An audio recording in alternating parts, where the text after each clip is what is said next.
Vamos abrir nossas Bíblias no Evangelho de Marcos, no capítulo 2. Evangelho de Marcos, no capítulo 2. Dias depois, verso 1. Dias depois entrou Jesus de novo em Cafarnaum, e logo ocorreu que ele estava em casa. Muitos afluíram para ali, tantos que nem mesmo junto à porta se achava um lugar. Anunciava-lhes a palavra. Alguns foram ter com ele, conduzindo um paralítico, levado por 4 homens, e não podendo aproximar-se dele, por causa da multidão, descobriram o eirado no ponto correspondente ao que ele estava, e fazendo a abertura, baixaram o leito em que jazia o doente. Vendo-lhes a fé, Jesus disse ao paralítico: Filho, os teus pecados estão perdoados. Mas alguns dos escribas estavam assentados ali e arrazoavam em seu coração: porque ele fala desse modo? Isto é blasfêmia. Quem pode perdoar pecados, senão um, que é Deus?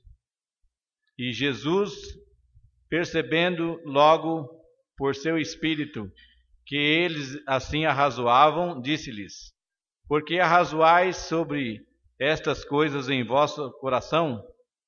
Qual é mais fácil, dizer ao paralítico: Estão perdoados os teus pecados, ou dizer: Levanta-te, toma o teu leito e anda? Ora, para que saibais que o Filho do Homem tem sobre a terra autoridade para perdoar pecados, disse ao paralítico: E eu te mando, levanta-te, toma o teu leito e vai para a tua casa.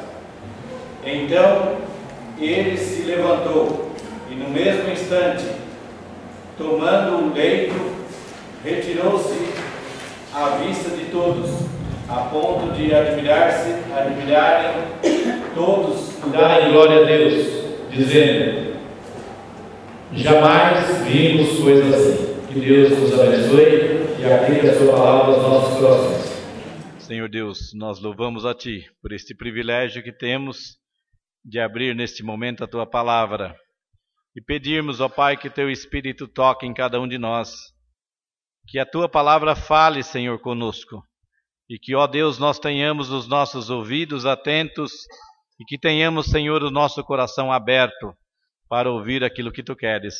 Em nome de Jesus, nosso Senhor. Amém.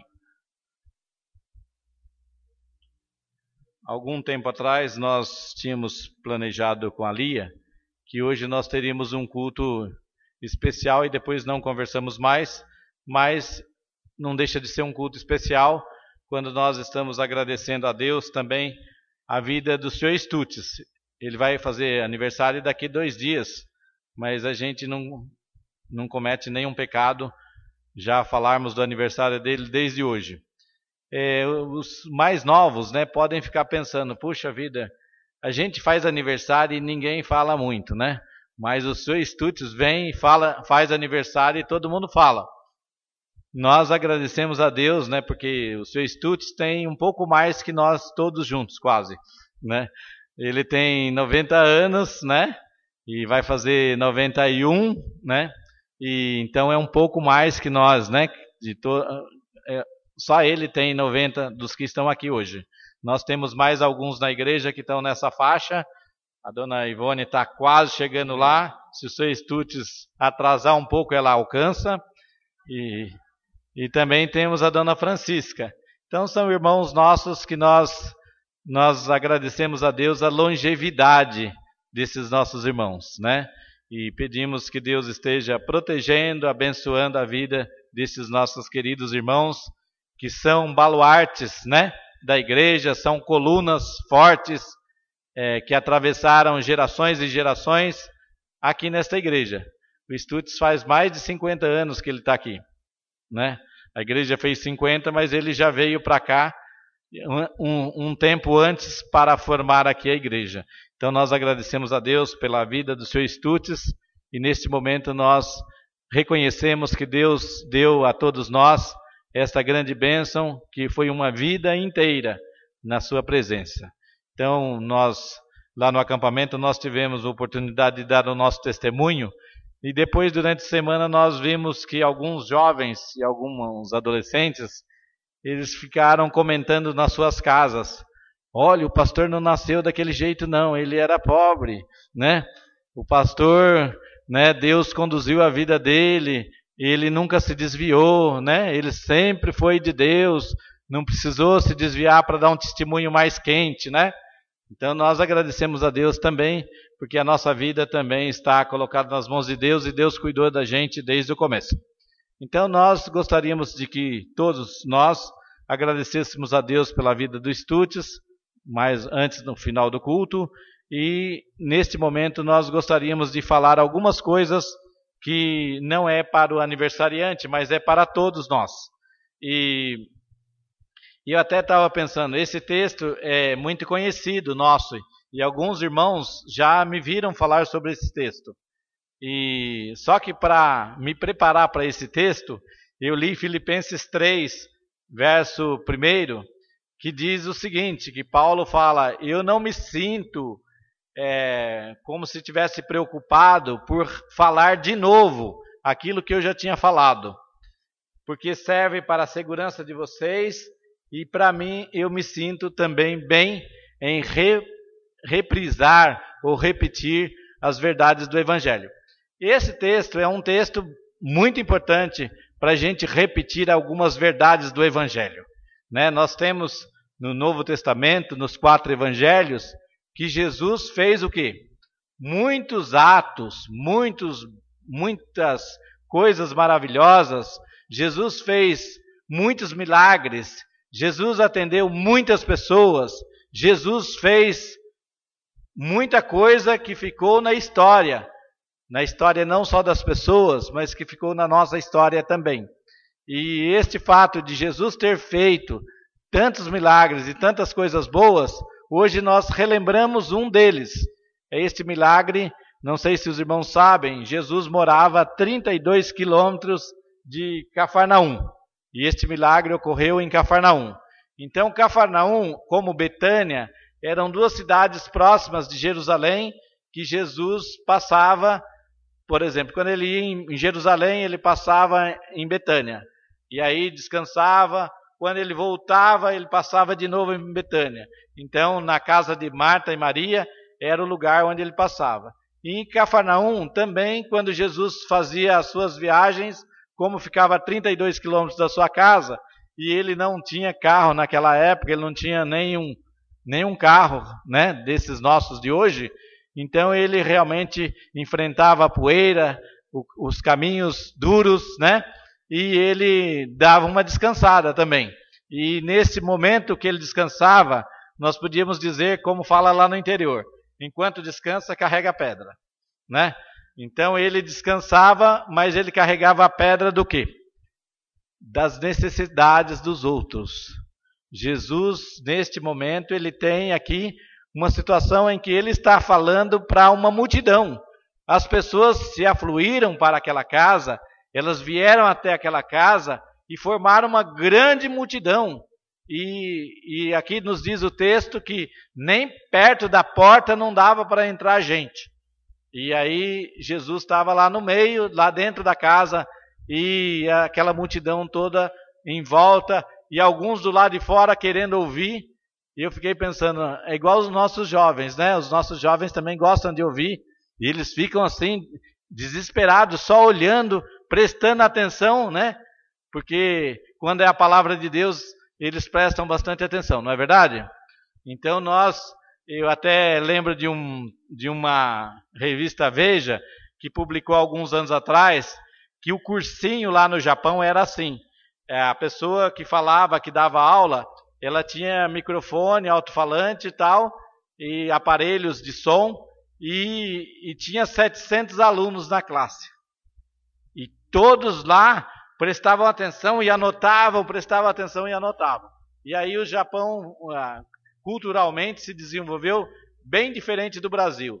A gente, nem quando está tudo fácil, a gente não presta muita atenção. Mas nesse texto, as pessoas aqui do texto de Jesus, elas prestavam atenção. Elas estavam ansiosas para ver o que Jesus falava sobre o reino de Deus, para ver o que aconteceria na vida delas, para ver o que Deus podia fazer no caminho de cada pessoa. Então elas prestavam atenção, elas se interessavam, elas estavam atentas ao que Jesus falava. Então reuniu grande multidão. Mas entre as grandes necessidades das pessoas, do coração das pessoas, daquelas que precisavam ouvir uma palavra sábia de Jesus, ouvir de Jesus um conselho, haviam aquelas pessoas que também sofriam doenças. E aqui está um paralítico, e o homem paralítico, ele quer ouvir de Jesus, mas ele também quer que Jesus olhe para a sua necessidade física. E ele, como paralítico, ele não tem como atravessar aquela multidão para chegar até Jesus. Mas aí ele arrumou amigos. Nós agradecemos a Deus porque muitos jovens nossos aqui têm arrumado amigos, né? E os amigos, quando estão juntos, eles fazem de tudo para melhorar a vida do amigo. E aqui, esses daqui, eles fizeram de tudo para melhorar a vida do paralítico. Eles se juntaram e falaram, não, nós vamos te levar. Jesus está lá no meio, mas a gente vai dar um jeito. E aí pensaram, mas que jeito que ele vai dar? Vai empurrar, né, os outros que estão na frente? Não. Eles abriram o telhado e desceram o leito do paralítico no lugar onde Jesus estava. E ao descerem, Jesus olhou para o homem e não falou, ser curado. Jesus disse, perdoados estão os teus pecados. Aí a gente pode pensar, puxa vida, né? Tanto trabalho, tanta dificuldade para descer o homem lá, e em vez de Jesus falar, sara agora, conserta a perna agora, Jesus não falou, perdoados estão os teus pecados.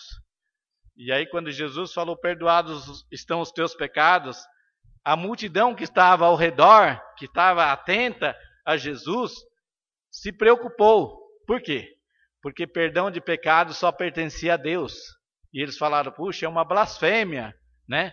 Aí Jesus explica para eles, qual é mais fácil dizer, perdoados estão os teus pecados, ou toma o teu leito e anda, ou vai para a tua casa. Para Jesus era indiferente as duas necessidades. Para Jesus era pouco as duas necessidades daquele homem, uma necessidade espiritual de perdoar os pecados e a outra necessidade de recobrar a sua parte física, eram iguais. Para Jesus o homem é inteiro, o homem é esse total, o homem não é parte física e parte espiritual. Muitas vezes a gente acha que o homem é parte física e parte material e parte espiritual, e aí muitas vezes a gente divide a vida da pessoa, mas nós temos que entender que Deus trata com a nossa vida inteira, fisicamente, emocionalmente, socialmente, espiritualmente. Deus trata de uma forma total a nossa vida.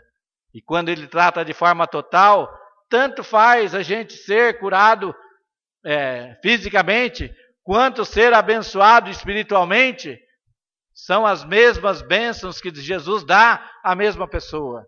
Então nós temos esse texto maravilhoso em que Jesus atende aquela necessidade e atende aquele senhor ou aquela pessoa, curando e também perdoando os seus pecados. E eu gostaria de dizer que aqui tem algumas coisas que são muito importantes. A primeira coisa que eu queria dizer que são muito importantes e que eu acho que está no papel da igreja é esta que tinha 4 pessoas. E 4 pessoas que se interessavam por uma pessoa. 4 pessoas que tinham amor por alguém. Aqui fala que eles tinham fé também, né? Aquele paralítico precisava de Deus, precisava de Jesus, mas os 4 também tinham fé. E muitas vezes a gente, quando estamos juntos, nós temos que colocar a nossa fé a serviço do Evangelho, a serviço de Cristo, a serviço de colocar as pessoas diante de Jesus, para colocarmos os outros diante de Jesus. Muitas vezes a gente não tem a solução dos problemas. Muitas vezes não é a gente que vai resolver o problema. aliás, quase sempre não é a gente que vai resolver o problema, a gente tem que colocar diante de Deus.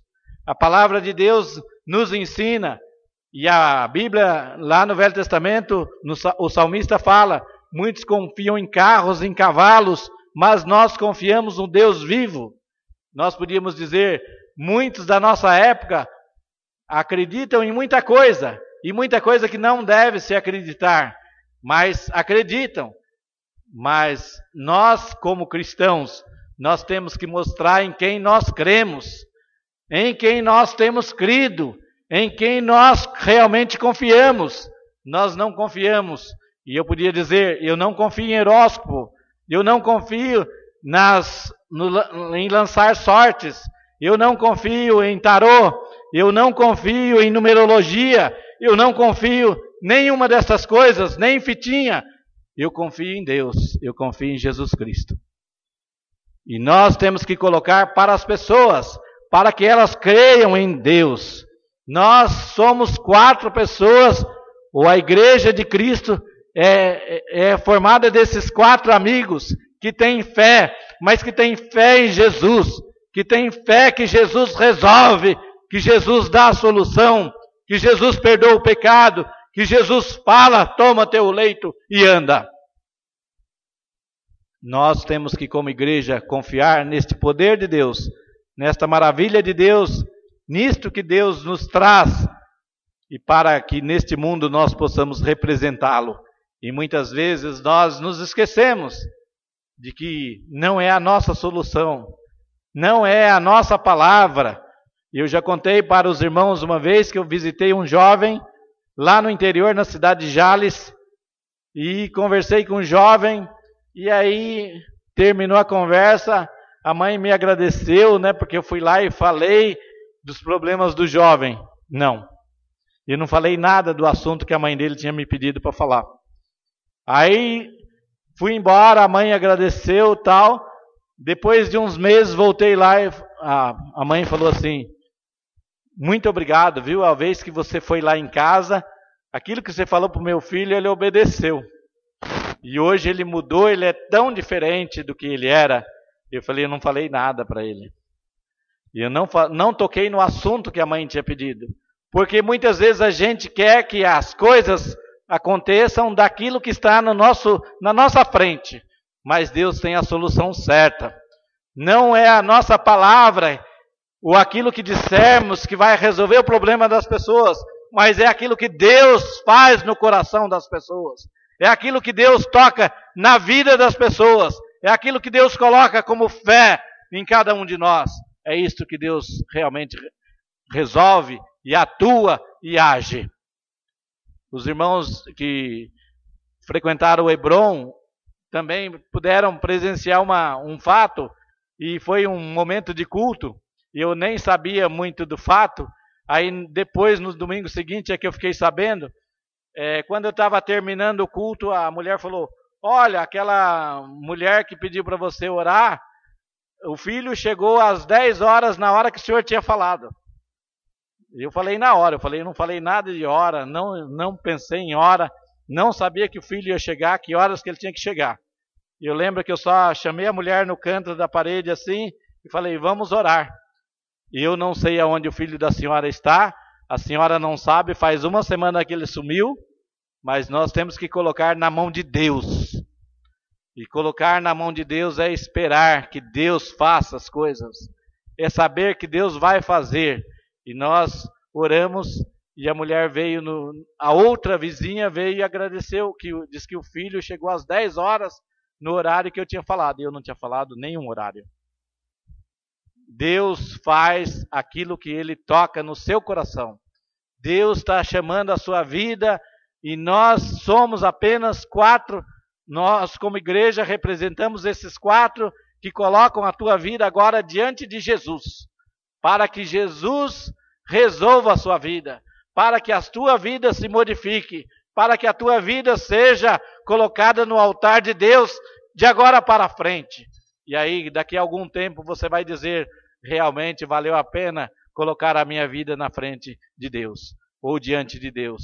A minha vida diante de Deus, ela se modificou. A minha vida diante de Deus foi se transformando. E a cada dia foi se modificando. E a cada dia Deus foi perdoando os meus pecados. A cada dia Deus foi restaurando a minha vida. E hoje eu sou diferente. Nós podemos realmente, como igreja, ter esse trabalho de colocar as pessoas diante de Deus. Eu me lembro que há pouco tempo Colômbia falou: pastor, eu não sei se a gente deve orar por todo mundo que pede oração. Eu falei: pois é difícil, né? A gente saber se pode orar ou não. Mas se a pessoa está pedindo, a gente pode orar. Porque Deus, né, é quem vai fazer. E a gente tem que entregar na mão dele. Ele que vai fazer. Não sou eu que vou fazer. Não sou eu que tenho o poder. É Deus que tem o poder na vida das pessoas. Deus vai usar a igreja dele com poder, mas ela não precisa ser dona desse poder. O poder pode estar em Cristo. O poder pode estar na atuação de Deus na vida de todas as pessoas. Nós podemos ver muitas vidas transformadas, podemos ver muita gente entendendo o Evangelho, modificando a sua forma de ser, num mundo que é tão difícil, num mundo que é tão incrédulo, num mundo que não pensa mais em Deus, num mundo que não quer mais Deus, mas nós podemos ter pessoas aqui que querem Deus, que vão representar Deus, que vão estar fazendo a vontade de Deus. Nós sabemos que a palavra de Deus sempre foi esse contraste entre uma geração pervertida e difícil, e crer em Cristo não era fácil, sempre foi difícil. E a palavra de Deus diz assim: salvai-vos desta geração perversa. Nós lemos hoje de manhã lá na Vila das Mercês, para as senhoras que estão lá reunidas, nós lemos esse texto dizendo que a nossa geração, ela é uma geração difícil, pervertida, difícil de entender como há tanta violência. Mas no tempo de Pedro ele já dizia: salvai-vos dessa geração perversa. No tempo dele, lá no Novo Testamento, já tinha esta fama de geração perversa.